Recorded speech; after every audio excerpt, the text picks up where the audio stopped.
Beaucoup de chrétiens pensent avoir vécu une expérience avec Dieu, mais la question est, était-ce vraiment Dieu, ou juste une émotion passagère? Dans ce message prophétique extrait du sermon intitulé Convaincu puis concerné du 18 janvier 1962, frère Branham met le doigt sur une vérité qui dérange. Il est possible d'avoir ressenti des frissons, versé des larmes, parlé en langue et pourtant ne jamais avoir reçu le véritable Saint-Esprit. Car le Saint-Esprit ne produit pas seulement des sensations, il produit une vie transformée. Si ton cœur doit sans cesse se forcer à faire le bien, si le monde t'attire encore plus que la présence de Dieu, alors quelque chose ne va pas avec l'esprit qui t'anime. Ce message te montrera comment discerner la différence entre une expérience spirituelle authentique et une simple émotion religieuse. Et tu verras que la réponse ne se trouve pas dans ce que tu ressens, mais dans la vie que tu mènes. Maintenant, pourquoi Jean était-il si sûr? Avez-vous remarqué qu'il n'a pas dit « peut-être que c'est lui ». Il a dit « Voici l'agneau de Dieu ». Comment pouvait-il en être si sûr?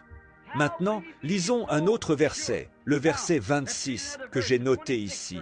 Je veux voir ce que nous tirons de ce verset 26, ici.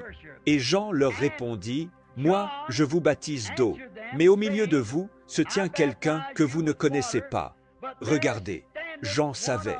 Comment Jean était-il si sûr que, au milieu de ce groupe, quelque part, debout là, à ce moment-là, se trouvait ce Messie? Il y en a un qui se tient parmi vous maintenant, que vous ne connaissez pas. Et c'est lui qui vous baptisera du Saint-Esprit. Voyez, il le connaissait. Pourquoi? Parce que le temps était proche. Frère, le temps est proche. Il convient aux chrétiens de ne pas simplement adhérer à l'Église, ni de compter sur quelques manœuvres, quelques sensations ou quoi que ce soit de ce genre, mais d'être certain d'être dans le vrai. Maintenant, aujourd'hui, il y a tant de choses que nous avons. Certains attribuent cela à la scolarité, certains l'attribuent à l'apprentissage de credo, certains l'attribuent à de petites impressions étranges, certains l'attribuent à des choses diverses contre lesquelles je n'ai rien. C'est très bien. Mais ce n'est pas de cela que je parle. On peut avoir cela sans avoir la réalité. Voyez? Et c'est ce que nous essayons de dire. Nous devons être sûrs, car le temps est proche pour le véritable effusion du Saint-Esprit.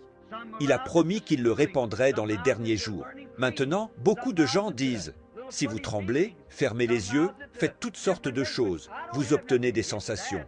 Vous obtenez des esprits, amis.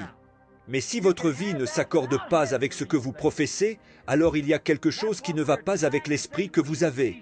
C'est vrai. Voyez, vous devez être sûr, le Saint-Esprit produira une vie sainte. C'est exact.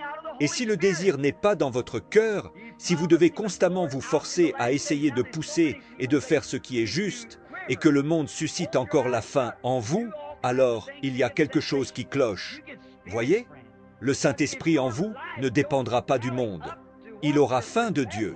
S'il vous est difficile d'aller à l'église et que vous devez vous forcer à venir quand l'église est ouverte, il y a quelque chose qui ne va pas avec cet esprit-là. Il essaie de vous tenir éloigné de Dieu. L'Esprit de Dieu vous conduira droit à l'église chaque fois que la porte s'ouvre pour la communion. Oui, monsieur. Vous devez donc être sûr de ceci maintenant. Le temps est proche.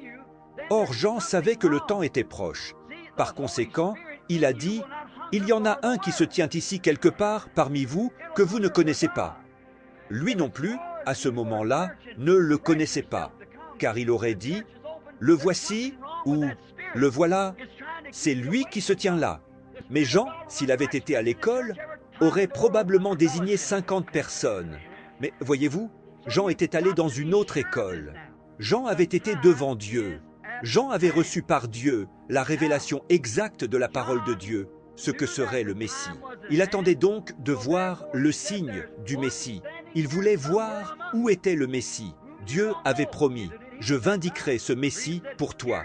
Je vais vous le dire maintenant. Si vous voulez l'écriture pour cela, il y aura un signe scripturaire, verset 33. Prenons ici le verset 33 et lisons. Maintenant quoi? Pour moi, je ne le connaissais pas, mais celui qui m'a envoyé baptiser d'eau m'a dit, « Celui sur qui tu verras l'Esprit descendre et s'arrêter, c'est celui qui baptise du Saint-Esprit. » Vous voyez, c'était... Dieu voulait s'assurer qu'il n'y ait aucune confusion à ce sujet. Dieu a dit, « Jean, je vais te donner un signe. » Et lorsque tu verras ce signe sur lui, cela prouvera que c'est lui. Jean a dit, il se tient là-bas quelque part, mais je ne le connais pas encore. Mais dès qu'il a vu l'Esprit descendre et demeurer sur lui, personne d'autre ne l'a vu sinon Jean. Pensez-y. Le Saint-Esprit est descendu sous la forme d'une colombe et s'est reposé sur Jésus. Et personne ne l'a vu sinon Jean, parce que la promesse avait été faite à Jean. Maintenant, s'il y a ici un incrédule qui ne croit pas au baptême du Saint-Esprit, vous dites « Je ne le crois tout simplement pas ». Vous n'en saurez jamais rien. Vous dites « Je ne crois pas à la guérison divine. Je ne vois pas que ce soit juste. » Certainement que vous ne pouvez pas. Non, monsieur. Mais celui qui croit, c'est pour les croyants. Celui qui a la faim dans son cœur de voir Dieu, le voit. Ces hommes qui étaient avec Paul n'ont pas vu cette lumière qui pendait là, au-dessus de Paul. Ils n'ont pas vu la lumière, mais elle était si réelle pour Paul qu'elle lui a aveuglé les yeux. Si brillante qu'elle a rendu aveugle un homme qui la regardait, et les autres qui se tenaient autour ne pouvaient même pas la voir. Ainsi, voyez-vous, elle est envoyée à ceux qui croient et sont prêts à la recevoir. Amen. Les sages, les mages venus d'Orient, ont suivi l'étoile pendant 2 ans, en descendant le long du Tigre, à travers les plaines, et sont venus de bien loin, de l'Arabie jusque dans l'Inde, et sont descendus à Jérusalem en suivant cette étoile. Et elle a passé au-dessus de chaque observatoire, et aucun d'entre eux n'a rien écrit à son sujet. Ils ne l'ont pas vue, mais eux l'ont vue. Donc je crois, ce soir, que le Saint-Esprit est ici. Il est ici pour ceux qui sont destinés à le recevoir, qui croient, qui l'attendent. Il est ici pour résoudre chacun de ses problèmes spirituels. Il est ici pour guérir chaque personne malade présente. Il est ici, mais vous devez venir et entrer dans l'atmosphère de cela, et dans l'attitude pour le recevoir. Vous devez venir non dans une excitation émotionnelle, mais sur la base de la foi en une promesse que Dieu a faite. C'est cela qui agit, c'est cela qui le fait. Il attendait de voir ce signe, alors il pouvait l'annoncer et il l'a fait. Maintenant, le second jour, Jean l'a vu de nouveau et il a dit « Voici l'agneau de Dieu ». Il était positif, il savait que c'était lui. Ils ont dit « Comment le sais-tu » Il a dit « Celui qui m'a envoyé dans le désert pour baptiser d'eau a dit « Celui sur qui tu verras l'Esprit descendre et demeurer, c'est lui qui baptisera du Saint-Esprit et de feu. » Il y avait 2 de ses disciples qui se tenaient là, et ils suivirent Jésus. Et quand nous avons pris André, eh bien, quand ils sont arrivés, ils ont dit « Rabbi, où demeures-tu? Nous aimerions savoir où tu habites. » Or, nous avons écouté un prophète qui se tient ici en bas, sur la rivière, et il nous dit depuis 6 mois qu'un Messie doit venir et qu'il le reconnaîtra. Maintenant, nous savons que ce prophète est un homme juste. Nous croyons que c'est un prophète. C'est un prophète vindiqué. Nous savons qu'il l'est, et il dit que tu es le Messie. Maintenant, nous aimerions savoir où tu habites. Et il a dit, venez et voyez. Et ils sont entrés et passèrent la nuit avec lui, car il était tard dans l'après-midi.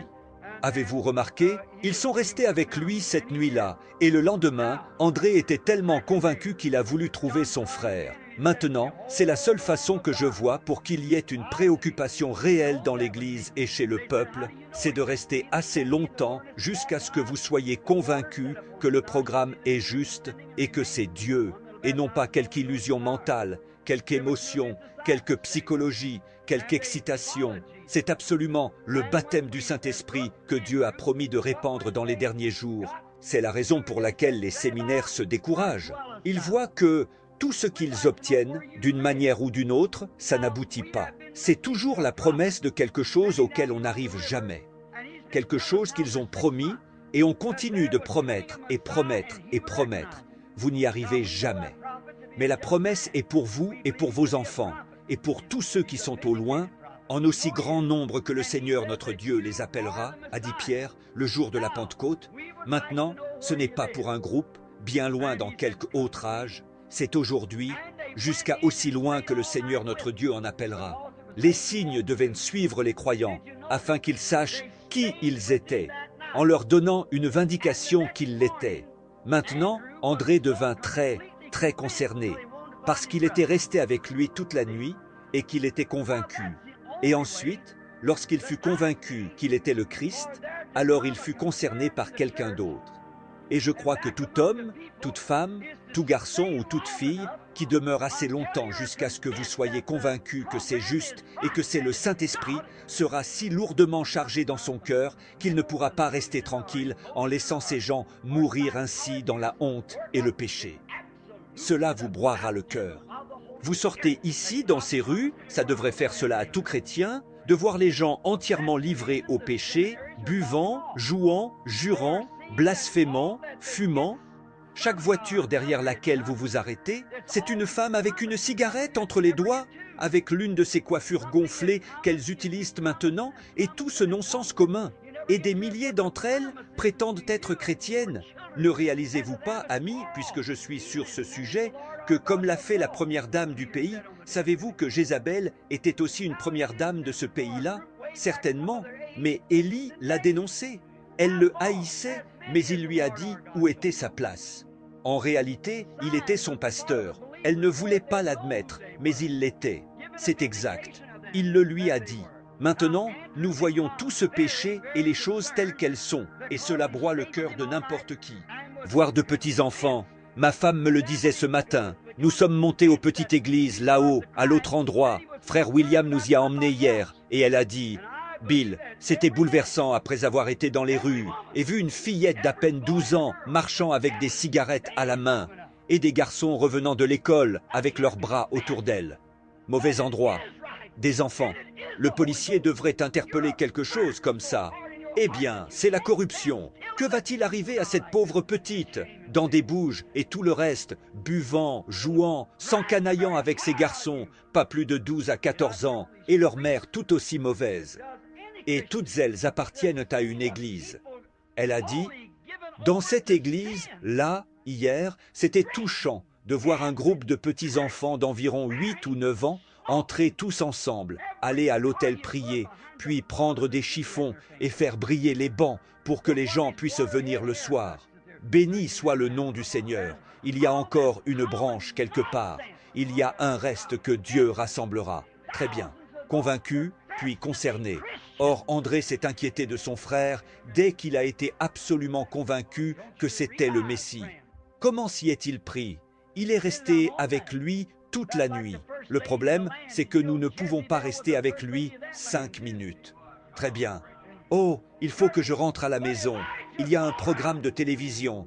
Il faut absolument qu'on voie cette pièce. Je ne peux simplement pas rester plus longtemps. Voilà tout. Je n'ai pas raté ça depuis longtemps. C'est l'escalier qui défile, vous savez? C'est ça. Je vous le dis, il faut absolument que je fasse ceci ou cela. Je ne peux pas faire ceci et faire cela. Pas de temps.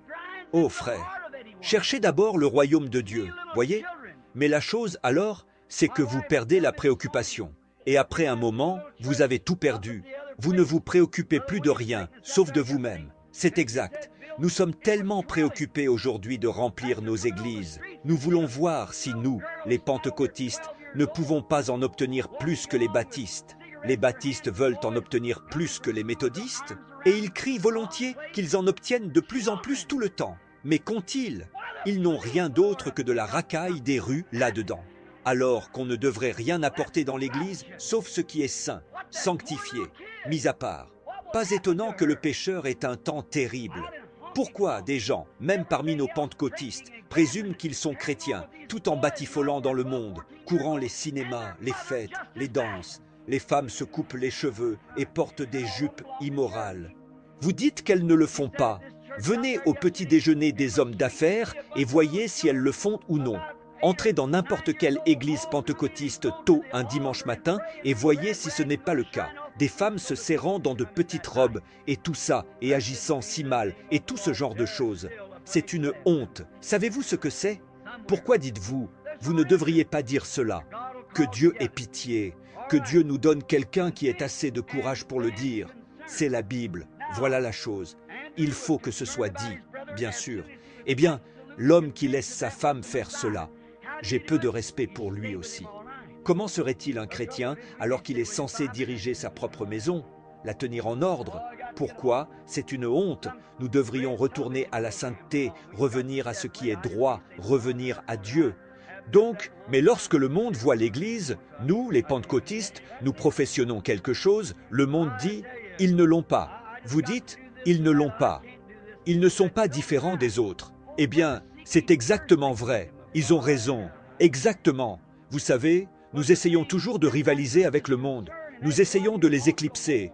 Comme je l'ai dit l'autre soir, vous essayez de les rencontrer sur leur terrain. Qu'ils viennent sur notre terrain. Voyez, nous ne voulons pas tenter d'obtenir ce qu'ils ont. Nous avons quelque chose qu'ils ne peuvent pas avoir, à moins qu'ils deviennent l'un des nôtres.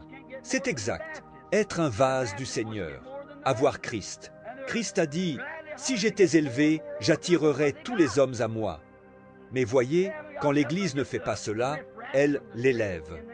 Vous devez l'élever, comme le dit le cantique, en vivant comme des chrétiens doivent vivre. Mais au lieu de cela, nous commençons immédiatement par les choses mêmes que nous faisons, et ces choses prouvent que nous ne l'avons pas. Voyez? Ainsi, vous supposez simplement que vous l'avez. Comme je l'ai dit l'autre soir, ne faites pas cela. Revenez. Ne prenez pas un substitut parce que vous allez mourir. Et rappelez-vous que lorsque vous mourrez et que cette âme vous quitte, elle ne change jamais. Non, monsieur, la mort ne change pas l'âme. Elle change sa demeure, mais c'est toujours la même âme. Donc, si elle n'est pas née de nouveau et partie de l'Esprit éternel de Dieu, elle a eu un commencement. Tout ce qui a un commencement a une fin. C'est la raison pour laquelle Dieu est la seule chose éternelle. À moins que vous ne naissiez de nouveau et n'ayez la vie éternelle, le mot grec « zoé » signifie la propre vie de Dieu en vous, vous périrez. Mais là où la vie de Dieu est en vous, vous ne pouvez pas plus périr que Dieu ne peut périr. C'est exact, car vous êtes un fils et descendant de Dieu, et vous avez la vie éternelle. Oh, c'est cela pour l'Église. Ensuite, lorsque Dieu est en vous, alors il vit sa propre vie à travers vous. Voyez ? C'est ainsi que nous savons que nous sommes chrétiens. Alors vous êtes concernés pour votre frère. Si l'Esprit qui était en Christ, au point qu'il était si concerné qu'il est venu du ciel, a abandonné le ciel, est descendu sur la terre, et est né dans une écurie à fumier, avec un troupeau de bétail meuglant, sans même un vêtement à lui mettre. Il n'avait pas où poser sa tête, pas même un vêtement à lui mettre. Il n'avait pas où poser sa tête, pas même un tombeau pour être enterré, frappé et meurtri comme il l'était. Il était assez concerné en Dieu pour aimer le monde au point de donner son Fils unique. Et toutes ces choses-là, si cet esprit qui était en lui est en vous, et que nous ne soyons pas préoccupés les uns des autres et de l'Église. Des gens me disent tout le temps, un homme a dit, il n'y a pas longtemps, « Frère Branham, cesse de reprendre l'Église, cesse de dire ces choses. » Je lui ai dit, si toi tu t'asseyais là-bas, qui va le dire alors? C'est exact. Bien sûr, c'est notre devoir. C'est notre devoir que les gens disent vraiment la vérité, parce que vous allez la retrouver. Ceci n'est qu'un court séjour. Là-bas, c'est l'éternel. Restons avec cela. Dites la vérité et soyez véridiques à ce sujet. Oui, préoccupation d'abord. Avant de pouvoir être préoccupé, vous devez être convaincu que vous avez raison. Puis, lorsque vous êtes convaincu que Dieu a raison et que Dieu est en vous et que Dieu a fait de grandes choses pour vous, alors vous êtes sûr, vous voyez votre frère dans l'erreur, vous allez le lui dire. S'il n'en est pas ainsi, il y a quelque chose qui cloche, c'est la vérité. Maintenant, et si vous voyez que l'Église a tort, peu importe, vous aimez l'Église et Christ a aimé l'Église et a donné sa vie pour elle. Nous sommes censés faire la même chose. Pas seulement censés, mais nous le ferons si nous avons l'amour de Christ en nous. Cela nous presse et nous oblige à le faire en tant que chrétiens. Oui, dès qu'André a été convaincu que c'était le Messie, qu'a-t-il fait? Sans doute, cette nuit-là, assis là, dans la réunion, lui et son compagnon, Christ était assis dans la maison. Sans doute, Jésus est revenu directement dans les Écritures et a commencé à leur expliquer. Maintenant, André était un érudit, parce que son père l'était. Lui et Pierre, leur père était pharisien, et c'était un homme bien formé. Il savait donc ce que le Messie serait. Et lorsqu'il a vu le Messie faire les choses que le Messie devait faire, il a vu la façon dont il vivait, et tout le reste, il a été convaincu que c'était le Messie.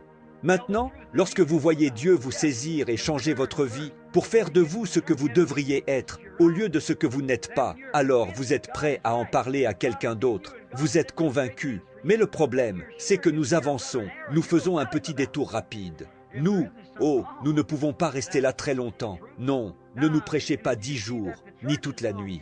Non, nous devons y aller et peut-être nous serrerons la main du pasteur, mettrons notre nom sur le registre ou passerons par quelques petites sensations. Nous l'avons l'autre soir dans le bar et le lendemain nous prêchons l'évangile. Oh là là, voilà où est le problème. C'est pourquoi nous sommes si embrouillés par, voyez, toutes ces choses. Qu'un homme se prouve d'abord. Je me souviens du premier sermon que j'ai essayé de prêcher.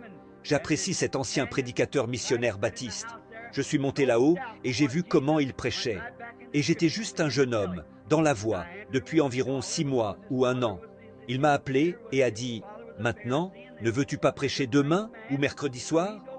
Je suis monté en chair et j'ai pensé que j'avais fait exactement comme un prédicateur. J'ai pensé que je m'en étais très bien sorti. Les anciennes mamans assises là m'ont tapé sur l'épaule et ont dit « Frère Billy, c'était merveilleux ».